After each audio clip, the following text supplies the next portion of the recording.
Bonjour à tous, bienvenue dans cette nouvelle vidéo. Aujourd'hui nous allons parler du Real Madrid, mais plus précisément de leur stratégie de recrutement ces dernières années. L'équipe madrilène a vécu une décennie très glorieuse. Ils ont remporté un bon nombre de trophées pratiquement toujours avec le même noyau de joueurs, c'est-à-dire Ramos, Varane, Carvajal, Kroos ou encore Modric. Évidemment, ce noyau de joueurs commence à vieillir et n'est peut-être plus aussi performant.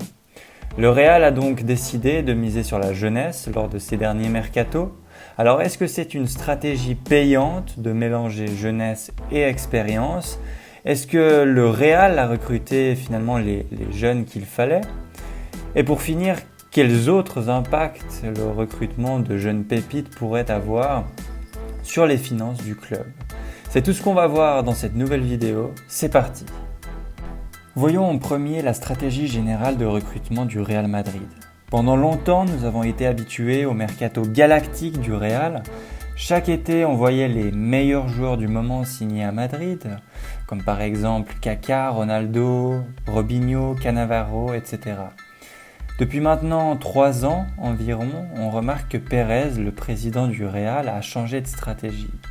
Car rappelons-le, le Real n'a pas de directeur sportif, mais c'est le président en partie et qui gère avec l'entraîneur les transferts. Tout a commencé environ à la saison 2017-2018. Mais quand les Madrilènes ont recruté, ou pour certains, juste intégré la première équipe, je pense notamment à Ceballos, Théo Hernandez, Achraf Hakimi, Vallejo, etc. Est venue ensuite toute une série de joueurs brésiliens comme Rodrigo, Vinicius, Militao. Bref, on note vraiment la tendance de recrutement qui est centrée sur la jeunesse. Mais alors la question, c'est de savoir si cette nouvelle stratégie adoptée par le président Pérez est vraiment payante avec un peu de recul. Alors je dirais, et ça reste que mon avis, je dirais qu'au niveau de l'apport dans le jeu, dans le football en tant que tel, les jeunes recrutés ont relativement peu apporté au Real. Zidane a malgré tout donné des opportunités ces dernières années à ces jeunes joueurs. Malgré cela, lorsque les résultats n'étaient plus au rendez-vous, Zidane est toujours vite revenu sur les joueurs expérimentés. Certes, certains diront que certaines de ces pépites n'ont pas eu assez de temps de jeu, mais cela mène à un autre petit point que je voulais aborder, c'est le fait que le Real Madrid n'est pas un club formateur, entre guillemets.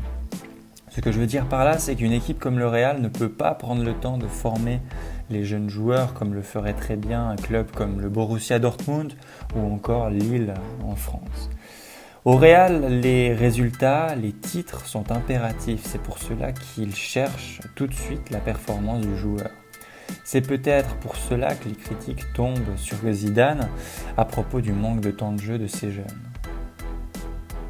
Venons-en maintenant à la deuxième partie de la vidéo. Est-ce que le Real Madrid a recruté les joueurs qu'il fallait ? Alors avec si peu de recul, c'est difficile à avoir une réponse, mais ce qui est sûr, c'est que les résultats sont mitigés. Comme je le disais avant, au niveau du jeu présenté, on est loin du niveau du Real des 3 Ligues des Champions consécutives. Les noms principaux qui nous viennent sont évidemment Vinicius, Rodrigo, Odegaard par exemple. Pour le premier, Vinicius, il avait commencé fort dès ses débuts en première équipe du Real. Il avait du temps de jeu, il a pu montrer ses qualités, mais on se rend compte qu'il est quelque peu en perte de vitesse dans sa progression.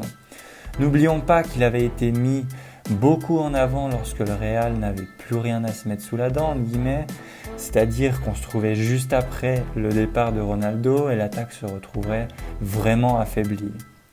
Alors sous l'effet peut-être de la précipitation, on s'est dit qu'il allait reprendre le flambeau. Or, on se rend compte que ce n'est pas le cas. Il ne semble pas progresser comme on aurait pu l'espérer. Pour Rodrigo, c'est sensiblement la même chose. Il a eu des coups d'éclat, mais dans l'ensemble, on voit mal comment il pourrait supporter l'attaque du Real dans un futur proche. Venons-en à Odegaard, joueur très bon, qu'il a prouvé à de nombreuses reprises dans d'autres clubs, mais qui ne trouve pas sa place dans le système de jeu du Real. Il est à nouveau en partance pour un autre club, cette fois-ci Arsenal. Bref, si on résume, ces jeunes pépites ne semblent pas encore prêtes à prendre une grande place dans l'effectif du Real Madrid. Alors pour répondre à la question initiale, est-ce qu'ils ont recruté les bons joueurs? Honnêtement, difficile à dire maintenant, mais il est certain que ces pépites n'ont pas encore le niveau pour remplacer les cadres. Pour aborder le dernier point de ma vidéo, voyons maintenant le point positif dans cette stratégie. En ayant recruté tous ces jeunes joueurs et en les ayant fait jouer quand même la moindre, ces footballeurs ont quand même pris de la valeur sur le marché des transferts. On a pu voir le Real vendre ou prêter un bon nombre de joueurs ces derniers mercatos. Odegaard, Kubo, Vallejo, Hakimi, etc. Dans chaque opération, que ce soit un prêt ou une vente, le club madrilène encaisse une somme.